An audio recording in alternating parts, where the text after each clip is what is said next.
Radio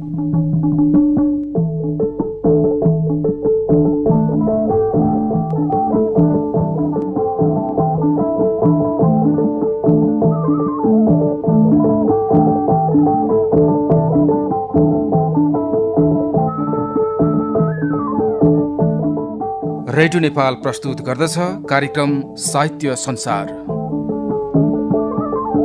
नमस्कार। Radio नेपालबाट साहित्य संसार कार्यक्रम सुन्ने पर्खाइमा रहनुभएका सम्पूर्ण श्रोताहरूलाई हार्दिक स्वागत गर्छौं। कार्यक्रम संयोजक ललिजन रावलका साथमा रिता तिमल सिन्हा र म तारा प्रसाद वस्ती।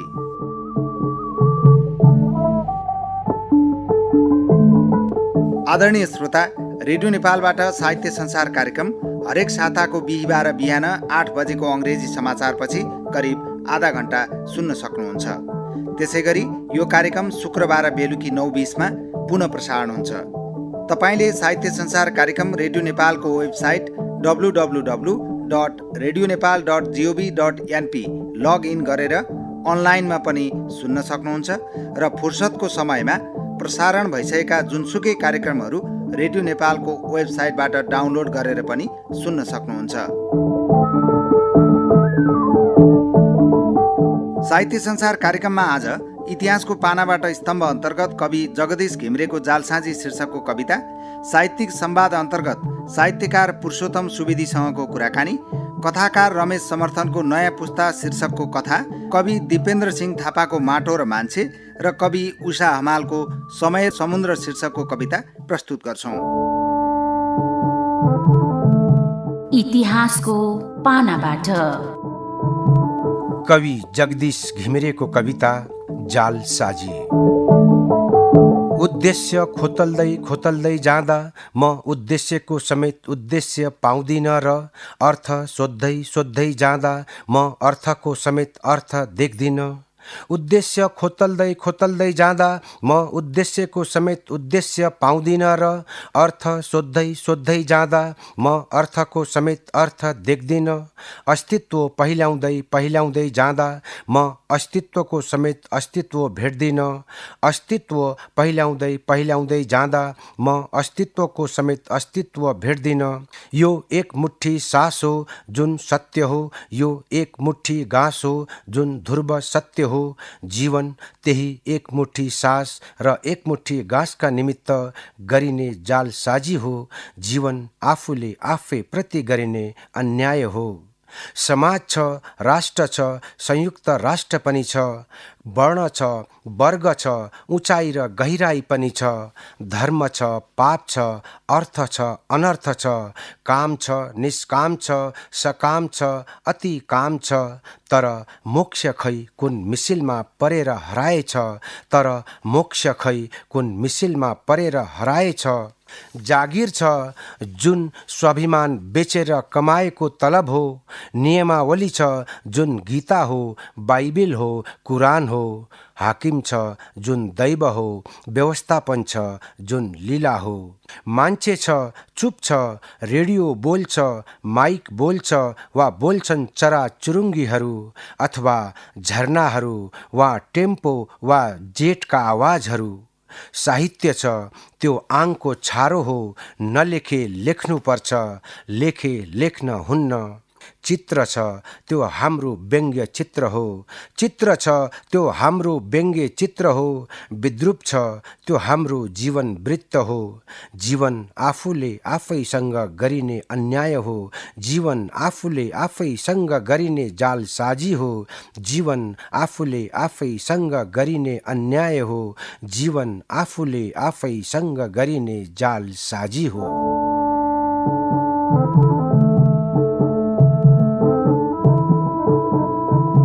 कवि जगदीश घिमिरेको जालसाँझी शीर्षकको कविता प्रस्तुत गर्दै हुनुहुन्थ्यो कार्यक्रमका संयोजक ललिजन रावल। अब साहित्यिक संवादको पालो।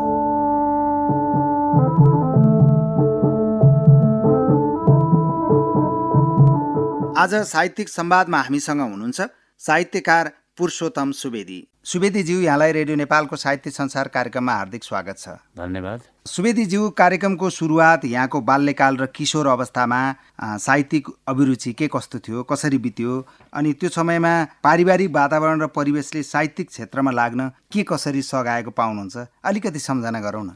मेरो जेठो दाजु स्वर्गीय पुण्यप्रसाद सुवेदी म जन्मिएको समयमै स्थापित कवि, आख्यानकार, समालोचक हुनुहुन्थ्यो। हजुर। र काठमाडौँतिरको पढाइ थियो उहाँको, त्यसले गर्दा साहित्यिक पत्रिका सबै जसो त्यहाँ पुग्थे। त्यसकारण मैले सहरमा जस्ता सुविधा पाउँछन् त्यही खालको वातावरण चाहिँ मेरा लागि साहित्यको थियो। हजुर। अनि म जन्मिँदैखेरि अब साहित्यिक वातावरण थियो मैले भनिसकेँ होइन। र पढ्ने लेख्ने वातावरण पनि मेरो घरमा मेरो दाजु दिदी भाइ बहिनीहरूको ठुलो सङ्ख्या थियो। हामी ठुलो सङ्ख्यामा थियौँ र हाम्रो पढ्ने लेख्ने वातावरण पनि घरमा एकदम ठिकठाक थियो। पढ्ने एउटा एरियै थियो, त्यस कारण अब राम्रैसँग पढिन्थ्यो र साहित्यिक चेतनाका हिसाबले पनि हामीलाई त्यो मौका चाहिँ थियो। अनि विद्यालयको सम्झना गर्दा? विद्यालयको सम्झना गर्दा चाहिँ एउटा रमाइलो कुरो छ। म अब स्कुल त कहिले गएँ मलाई थाहा छैन। मलाई थाहा भएको चाहिँ पहिलो के भने म स्कुल बिदा भएको चाहिँ लक्ष्मीप्रसाद देवकोटाको निधन भएको दिन स्कुल बिदा भयो। म घर फर्किएर आएको मलाई थाहा छ। नभए 5 वर्षमा म स्कुल जाँदा कहिले कसरी गएँ मलाई खास थाहा छैन। हजुर हजुर। 30 को दशकदेखि नै सृजन यात्रामा लाग्नुभएको तपाईँ 40 को दशकपछि मात्र प्रकाशन र चर्चामा आउनुभयो। यो बिचको झन्डै 1 दशक समय चाहिँ तपाईँ केमा हलमा लिनुभयो? म पढाइ लेखाइ र व्यक्तित्व विकासतिर लागेँ मूल रूपमा। अनि लेख्ने कुराहरू मेरा केही न केही छँदै थिए। लेखपढ पनि चलिराखेकै थियो, लेखिरहेको थिएँ। प्रकाशनका हिसाबले चाहिँ एकदम रेयर 2-4टा मात्रै मैले दिन सकेँ। अरू बेला म व्यक्तित्व विकासकै काममा लागेँ, पारिवारिक काममा। त्यसैले मैले फुर्सद पाइनँ खास भन्दा पनि हुन्छ त्यो समय। जस्तो यहाँको कुरा गर्दा चाहिँ यहाँ कविका रूपमा स्थापित भइसकेपछि 81 समालोचकका रूपमा देखा पर्नुभयो। एउटा द्रष्टा हुनु बिचको चाहिँ अन्तर तपाईँ कस्तो पाउनुहुन्छ? कुरो चाहिँ त्यो चाहिँ होइन। मेरो अहिले कवितामा जसरी भन्नुभयो नि, हजुर, प्रकाशनका हिसाबले अलिकति कम भएको मात्रै हो। समालोचनामा पनि म सुरुदेखि नै आलोचनात्मक काम पनि म गरिराखेका त थिएँ। बाहिर नआएको खालको केही सानातिना आएका थिए, मूल रूपमा आएको थिएन। र पछि चाहिँ म अब सङ्गत धेरै भयो मेरो साथीभाइहरूसँग होइन। राहुलजीहरूदेखि लिएर ठुलो एउटा सर्कलसँग मेरो सङ्गत भयो। त्यसपछि मेरो कवितामा, समालोचनामा सबैमा स्पिड बढ्यो, त्यति मात्रै हो। अरू हिसाबले यहाँ निरन्तर रूपमा सुरुदेखि नै हुनुहुन्थ्यो। अब हामी यहाँको सिर्जना सुन्न चाहन्छौँ, यहाँको कविता सुन्न चाहन्छौँ। मसँग सङ्ग्रह पनि छन् होइन, तर म आफ्नो एउटा पुरानो कविता सुनाउने अनुमति माग्छु। हुन्छ कविजी। युद्धको पक्षमा। हजुर। आँखामा जुन उन्माद छ सपनाको उज्यालो फ्रेममा, त्यो निन्द्राबाट रूपान्तरित होइन। जीवन चेतनाबाट निश्रित जीवन नै हो, जसको लागि लड्यौँ हामीहरू उज्यालो युद्धको निरन्तरता। कहिले घाम पानी देखियो इन्द्रेणी साथ, कहिले खुल्ला आकाशमणि आशाका रङ्गीन किरणहरू देखिए। तर हामी अल्मलिएनौँ र लड्यौँ एकनास आस्था युद्धका मोर्चाहरूमा। कहिले काहीँ उठे हामीलाई बिथोल्न केही मसिना महत्त्वाकांक्षाहरू, केही निजी वितण्डाहरू युद्ध विरोधीहरूका, तर हामी हारेनौँ। बरु थपिए हाम्रा साथ हजारौँ हजार हातहरू, हजारौँ हजार स्वरहरू जोगाउन जीवनको निरन्तरता हत्याराहरूको हातबाट। हाम्रो लक्ष्य हामी नै हौँ, हाम्रो सपना हामी नै हौँ। विचार, लक्ष्य र सपनाको विरोधमा जोसुकै आउन्, हामी लड्नेछौँ तिनको विपक्षमा। यो निरन्तर युद्धमा, यो वर्गीय आस्था युद्धमा बलिरहेछन् लोकका आँखा, जसको रक्षाको लागि हामी युद्धको पक्ष लिन्छौँ, हामी क्रान्तिको पक्ष लिन्छौँ, हामी युद्ध गर्छौँ, निरन्तर युद्ध। हजुर, साहित्यकार पुरुषोत्तम सुवेदीज्यू, यहाँको कविताका लागि हामी धन्यवाद व्यक्त गर्छौँ। अब अलिकति नेपाली साहित्यको समग्र क्षेत्रको कुरा गर्दा, जस्तो भानुभक्त आचार्यदेखि आजका नेपाली कविताको बारेमा कुरा गर्नुपर्दा चाहिँ छोटकरीमा तपाईँ के भन्नुहुन्छ? अर्थात् नेपाली कविताको समग्र प्रवृत्ति र परम्परालाई चाहिँ कसरी हेर्नुहुन्छ? 90 सालसम्मको परम्परा सरदर। भानुभक्त पहिलादेखि त्यो समयसम्म मूल समय त्यो कविताको युग हो, काव्यको युग हो, छन्दको युग हो। र त्यसमाथि तपाईँले देख्नु भएको छ भानुभक्त अगाडि पनि केही शक्तिशाली रचनाहरू आए, तर भानुभक्तमा आइसकेपछि भाषाको प्रस्तुतिको एउटा उचाइ आयो। भानुभक्तले चाहिँ एक खालको जागरण ल्याइदिए। हजुर, नेपाली कवितामा एक खालको जागरण ल्याए र छन्दमा लेख्ने कविहरूको व्यापक एउटा स्थिति आयो। तर त्यो स्थिति खास गरी कविहरूका बिचमा मात्रै हुन्थ्यो, जनतामा जाने स्थिति थिएन। र त्यसपछि मोतीराम भट्ट र शम्भुप्रसाद ढुङ्गेलहरूको समय आयो अर्को। त्यो समय साहित्यकै व्यापक भयो, त्यो आम मान्छेमा पनि गयो। भानुभक्तको प्रकाशनपछि भक्तहरूका हातमा जानु एउटा कुरो, रतिरागका कुराहरूदेखि लिएर भक्तिका कुराहरू, धेरै कुराहरू भानुभक्त र शम्भुप्रसाद ढुङ्गेलका समयमा आयो। त्यति मात्रै होइन, भानुभक्तले उचाइमा पुर्याएको नेपाली छन्द कवितालाई शम्भुप्रसाद ढुङ्गेलले अर्को उचाइमा पुर्याए। त्यसले गर्दा त्यो एउटा बडा महत्त्वपूर्ण समय थियो, जबकि राज्य सत्ता साहित्य विरोधी थियो। त्यहाँ सामान्य जनका कुरा गर्न मिल्दैन थियो, रतिरागका धर्मका बाहेक बाँकी कुरा गर्दैन थियो, राजनीति लेखकको सरोकार होइन भन्ने नै प्रवृत्ति थियो। त्यस्तो बेलामा उहाँहरूले आफ्ना किसिमका समय रचना गर्नुभयो र नेपाली कविताको अर्को उचाइ आयो लेखनाथ पौडेलबाट। हजुर, कवि शिरोमणि लेखनाथ पौडेलले मलाई लाग्छ दक्षिण पूर्व एसियामै कालिदासहरू पछि नेपाली छन्दलाई चाहिँ त्यो उचाइमा पुर्याउनु भयो जो चाहिँ अरूले चिताउनु पनि सकेका थिएन। लेखनाथले आफ्ना रचनामा, अहिले भर्खरै लेखनाथको एउटा सङ्कलन आएको छ, सामान्य मान्छेले के भन्छ भने लेखनाथका 200-300 पृष्ठ पुग्ने सामान्य कविता होलान् भन्छ, तर अहिले झन् 7000 पृष्ठको उहाँको कलेक्सन आयो। हजुर, उहाँले धर्मग्रन्थ र काव्यहरूको अनुवाद त्यति गर्नुभएको छ, मीमांसा गर्नुभएको छ, आलोचनादेखि निबन्धदेखि कैयौँ कुरा, नाटक, कविता सबैमा उहाँले एउटा ठुलो उचाइ लिनुभयो। कालिदासले सुरु गरेको जुन एउटा परम्परा थियो संस्कृत काव्य परम्परा छन्दको, त्यो परम्परालाई चाहिँ लेखनाथले अगाडि मात्रै बढाउनु भएन। भारतमा लगभग 2 छन्देहरू आए, दोहा र चौपाईमा मात्रै भारतका पछिल्ला कविहरू महादेवी वर्मा, दिनकरी सबैको रचना हेर्नुभयो भने तपाईँ या दोहामा छ या चौपाईमा छ। अलिकति केही हरियोधहरूले थोरै लेखे पनि छन्दमा खास त्यस्तो उचाइ छैन, तर संस्कृत छन्दका समग्रता चाहिँ नेपाली कवितामा आएको छ। भानुभक्त र लेखनाथको महत्त्व यसले पनि स्थापित हुन्छ कि तुलसीदासले केवल छन्द र दोहामा रामायणको रचना गरे, तर भानुभक्तले वाल्मीकि रामायणको समग्रता आफ्नो रचनामा टिपे, त्यसको मौलिक अनुवाद गरे। त्यसकारण संस्कृत काव्य परम्परा चाहिँ यो साउथ इस्ट एसियामा नेपाली कविताले नै समाउँछ, नेपाली छन्द कविताले भन्ने मलाई लाग्छ।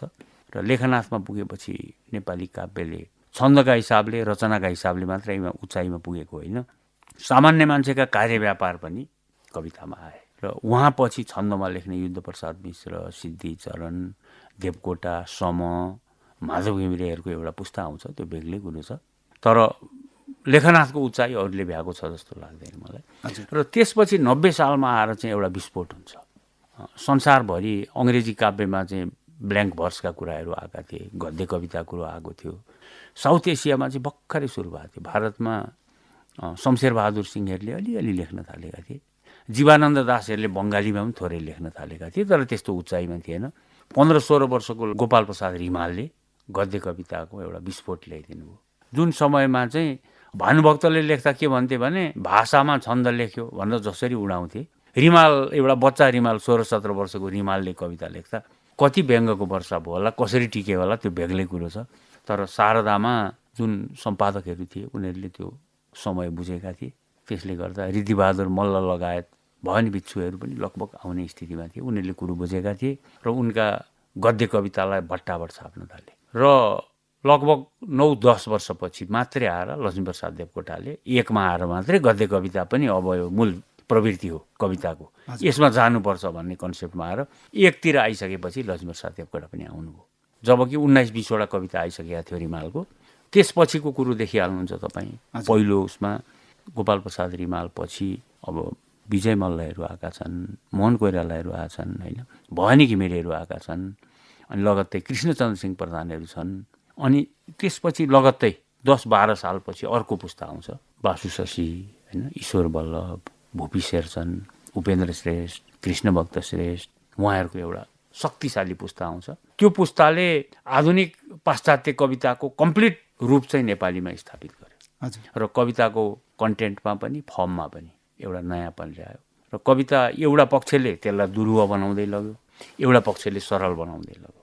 तपाईँलाई थाहा छ भूपी शेरचन त्योभन्दा अगाडि गएको भएदेखि लोकगीत मात्रै हुन्थ्यो होला उनको कविता, त्यो तहमा गयो एउटा पक्ष। मोहन कोइरालाहरू अर्को किसिमको क्लिष्टतामा गए।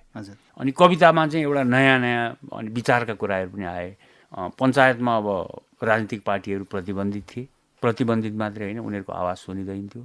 त्यो आवाज चाहिँ या त विद्यार्थीहरूले बोक्थे र लिखितमा आउँदा, भोइसमा आउँदा लेखक साहित्यकारहरूले बोक्थे। त्यो वर्जना थियो जुन वञ्चित भएका थिए अभिव्यक्ति स्वतन्त्रताबाट मान्छेहरू, त्यो चाहिँ अर्को किसिमले आयो। त्यो बडा कलात्मक रूपले चाहिँ कलाका मूल्यहरूभित्र लपेटिएर प्रतिरोधको साहित्य आयो। अनि त्यसले चाहिँ अब कविहरूलाई झन् शक्तिशाली बनायो र आम मान्छेमा कविहरूको स्ट्याटस बन्यो। राजनीतिक मान्छेहरूभन्दा साहित्यिक व्यक्तिहरूको बोली बिग्ने एउटा परिस्थिति भयो। यहाँले भन्नुभयो सुरुवातमा छन्दमा लयमा लेखिने कविताहरू विकसित भएर आए पनि पछि गद्यमा पनि कविता लेखिन थालिए होइन।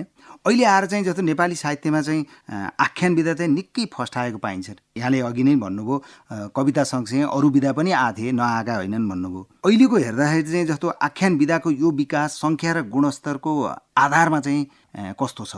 अब यसलाई दुईवटा एङ्गलले हेर्नुपर्छ। मलाई के लाग्छ भने कविता जुन एउटा इतिहासको आग्रह बोकेर आएको छ, भानुभक्त छन्, पछि आएर मोतीराम छन्, शम्भुप्रसाद ढुङ्गेल, लेखनाथ छन्, सबै छन् होइन।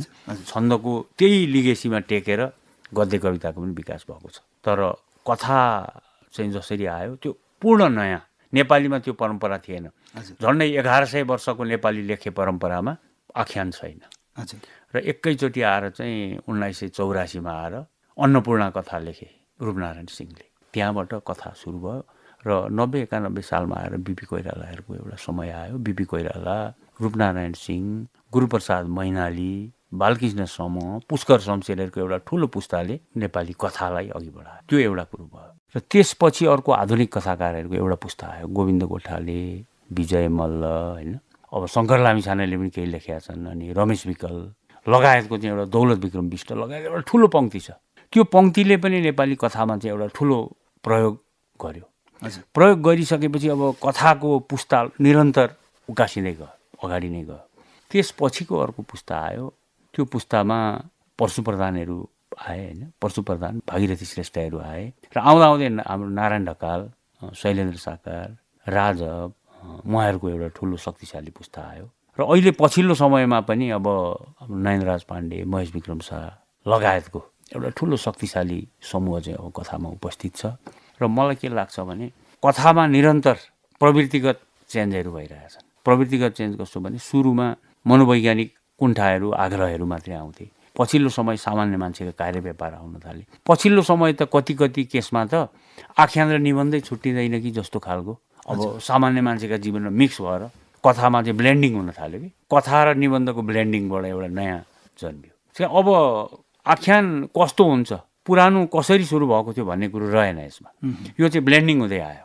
कयौँ मान्छेले चाहिँ एकदम प्रयोगमा एउटा निबन्ध लेखे चाहिँ लेख्न थाले, कतिले कविता लेखे चाहिँ लेखे, कतिले एकदम व्यक्तिगत आग्रह मात्रै राखेर पनि लेखे र कथा चाहिँ एउटा नयाँ किसिमको एउटा नयाँ गोरेटोमा गयो। र अहिले पछिल्लो पुस्तामा चाहिँ अब मैले अब डराउँदै भन्नुपर्छ, प्रकाशनका मौकाहरू कम भएको हुनाले अब त्यस्तो मुखर प्रतिभा ढ्याक्कै अहिले पछिल्लै पुस्तामा चाहिँ देखिएको छैन। अप्ठ्यारो छ, त्यसलाई झिक्न गाह्रो छ। लेखिरहेछ, त्यो बाँझो त छैन जमिन, त्यो बेग्लै कुरो छ, तर फसल लागेको छैन कि त्यो अखबारमा हामीले छाप्ने ठाउँ नभएको हुनाले त्यो देखिएको छैन। तर मलाई लाग्छ आख्यान आम मान्छेमा पुग्न कविताभन्दा अझ शक्तिशाली चिज भयो। सामान्य मान्छेलाई पनि आख्यानले तान्ने भयो, सिलसिलाले तान्ने भएको हुनाले आख्यानको भविष्य अझै झन् राम्रो छ। सङ्ख्यात्मक रूपमा जुन रूपमा बढिरहेको छ, गुणस्तरमा के भयो भन्ने चाहिँ अझै बाहिर आउन सकेको छैन। दुईटै कुरा त भइरहेछ हुन, तर मुखर रूपमा पहिला 5जना 7जनाको नाम लिएर यो छ भन्न सक्नुहुन्थ्यो नि तपाईँ।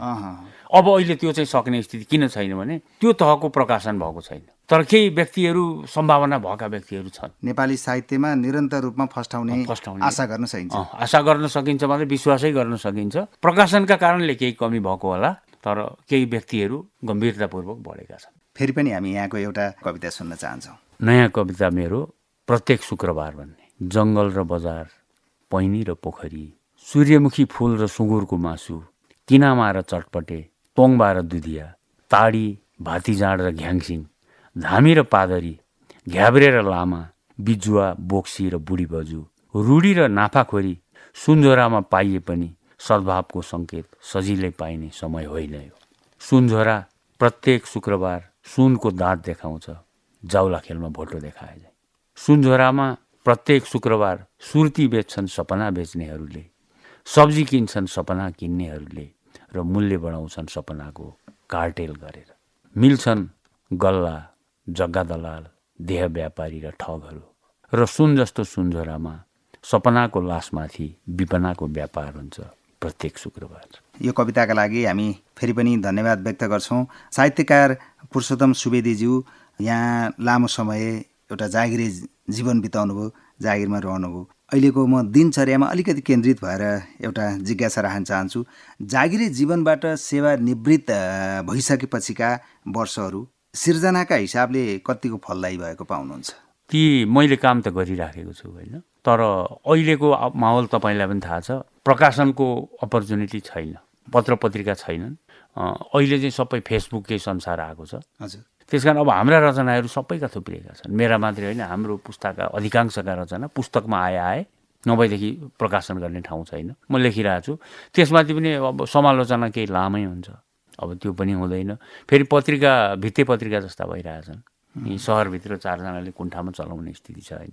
एउटा कुरो यो हो होइन, अध्ययन मेरो निरन्तर जारी छ र म चाहिँ इन्सुरेन्स इन्डस्ट्रीमा थिएँ, बिमा उसमा होइन। त्यसले गर्दा अब त्यो काम, बिमाको काम म गरि नै राखेको छु अहिले पनि, र मेरो पेसागत काम पनि म सँगसँगै बढाइरहेको छु, र त्यतापट्टिको अध्ययन पनि मेरो जारी छ, साहित्यिक अध्ययन पनि जारी। आफ्नो सिर्जना यात्रा निरन्तर जारी छ। हस्, साहित्यकार पुरुषोत्तम सुवेदीज्यू साहित्य संसार कार्यक्रमलाई समय दिनुभयो, रेडियो नेपालको स्टुडियोमा आएर संवादमा सहभागी भइदिनु भयो, आफ्ना कविताहरू सुनाउनु भयो। यहाँको सिर्जन यात्रा निरन्तर रहिरहोस्, नेपाली साहित्यले यहाँका राम्रा राम्रा सिर्जना प्राप्त गरिरहन पाओस्। रेडियो नेपाल यहाँप्रति आभार व्यक्त गर्दछ। धन्यवाद। रेडियो नेपाल जस्तो नेपालको समग्र इतिहास बोकेको संस्थामा पहिला पनि आएको थिएँ 2-4 पटक, र अहिले आएर फेरि यो रिन्यू भयो, र रेडियो नेपालको जुन ग्ल्यामर थियो त्यो अहिले पनि सारा एफएमआरका यो यत्रो मेलामा पनि बसिराखेको महानतम संस्था हो। यो संस्थामा आएर कविता पढेका मलाई पनि एकदम खुसी लागेको छ। यहाँहरूलाई धन्यवाद।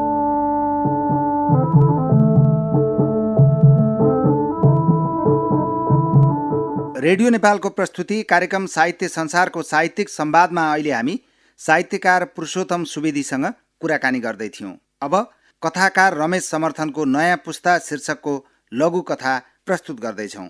प्रस्तुति सहकर्मी रिता तिमल सिन्हाबाट।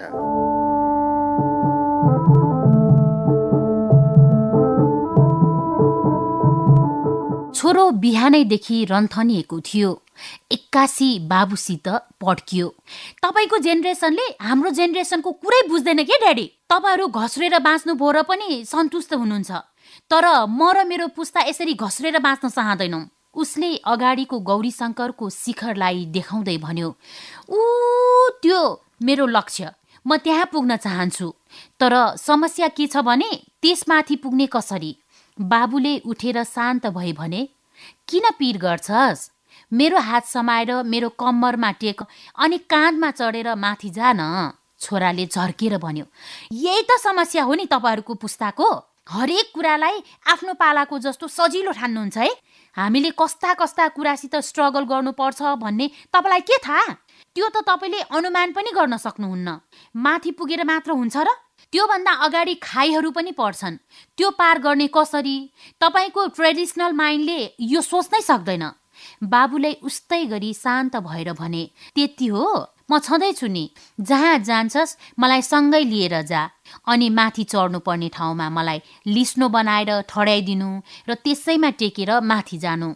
जहाँ पारी जानुपर्ने हुन्छ त्यहाँ मलाई फड्के बनाएर तेर्साइदिनु र त्यसैमा टेकेर पारी जानु। छोरो झन् उत्तेजित भयो र उसले भन्यो, कति स्लो छ तपाईँको पुस्ता, यति सानो कुरा भन्नलाई पनि यति समय लगाउने हो?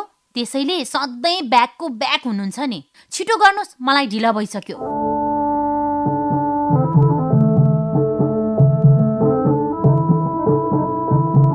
अहिले हामी कथाकार रमेश समर्थनको नयाँ पुस्ता शीर्षकको कथा प्रस्तुत गर्दै थियौँ। अब कवि दिपेन्द्र सिंह थापाको कविता। कविताको शीर्षक माटो र मान्छे। जब देख्छु शीतले लपक्क भिजेको माटो र मान्छेको पदचाप पर्खिरहेको बाटो, माटो भन्दा पर अर्को कर्म देख्दिनँ म, मान्छे भन्दा टाढा अर्को धर्म देख्दिनँ म। गरेर अनुष्ठान यही माटोमा, छरेर उज्यालो यही बाटोमा, आकाशबाट होइन आस्थाबाट झुल्काउनु परेको छ एउटा बिहान, कन्दराहरूमा मनका चम्काउनु परेको छ पहिचान।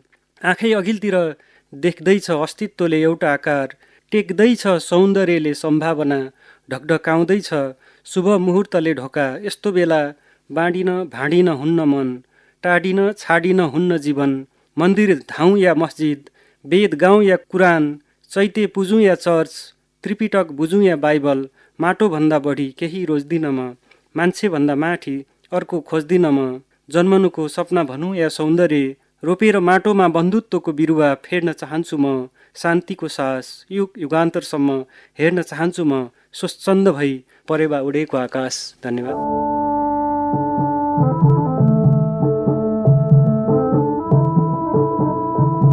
माटो र मान्छे शीर्षकको आफ्नो कविता प्रस्तुत गर्दै हुनुहुन्थ्यो कवि दिपेन्द्र सिंह थापा। फेरि पनि अर्को एउटा कविता प्रस्तुत गर्दैछौँ कवि उषा हमालको। यो कविताको शीर्षक छ समय समुद्र। अञ्जुली जति मात्र अटाउँछ सायद जिन्दगीको हत्केलामा समय समुद्र। अञ्जुली जति मात्र अटाउँछ सायद जिन्दगीको हत्केलामा समय समुद्र। त्यही एक अञ्जुली समय थापेर हत्केलामा म उचालिन्छु म भ्रमहरूको लहरमाथि र पछाडिन्छु अफसोसहरूको खाडल मुनि। त्यही एक अञ्जुली समय थापेर हत्केलामा उचालिन्छु म भ्रमहरूको लहरमाथि र पछाडिन्छु अफसोसहरूको खाडल मुनि।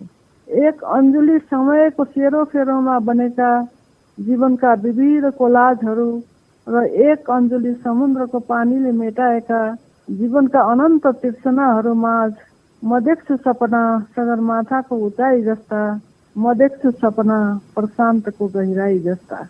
एक अञ्जुली समयको सेरोफेरोमा बनेका जीवनका विविध कोलाजहरू र एक अञ्जुली समुद्रको पानीले मेटाएका जीवनका अनन्त तृष्णाहरू माझ म देख्छु सपना सगरमाथाको उचाइ जस्ता, म देख्छु सपना प्रशान्तको गहिराई जस्ता।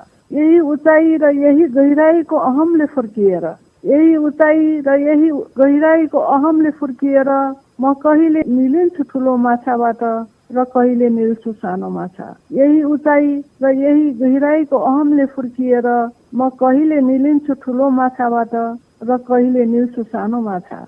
म बिर्सिन्छु हमेसा अञ्जुली जति मात्र जिन्दगीको हत्केलामा अटाएको समय समुद्र। म बिर्सिन्छु हमेसा जिन्दगी जति अञ्जुली जति मात्र जिन्दगीको हत्केलामा अटाएको समय समुद्र, समय समुद्र। धन्यवाद। समय समुद्र शीर्षकको आफ्नो कविता प्रस्तुत गर्दै हुनुहुन्थ्यो कवि उषा हमाल। यस कवितासँगै साहित्य संसार कार्यक्रमको आजको बसाइबाट बिदा माग्ने बेला भइसकेको छ। भोलि शुक्रबार बेलुकी 9:20 बजे साहित्य संसार कार्यक्रम पुनः प्रसारण हुन्छ। कार्यक्रम कस्तो लाग्यो यहाँहरूको सुझाव र प्रतिक्रियाको अपेक्षा गर्छौँ। आफ्नो सुझाव र प्रतिक्रिया sahityasansar.radionepal@gmail.com मा प्रेषित गर्नुहुन अनुरोध छ। यही अनुरोधसँगै आजको साहित्य संसार कार्यक्रमबाट संयोजक ललिजन रावल, सहकर्मी रिता तिमल सिन्हा, प्राविधिक सहकर्मी देवकी भण्डारी र म तारा प्रसाद वस्ती यहाँहरूबाट बिदा हुन्छौँ। नमस्कार।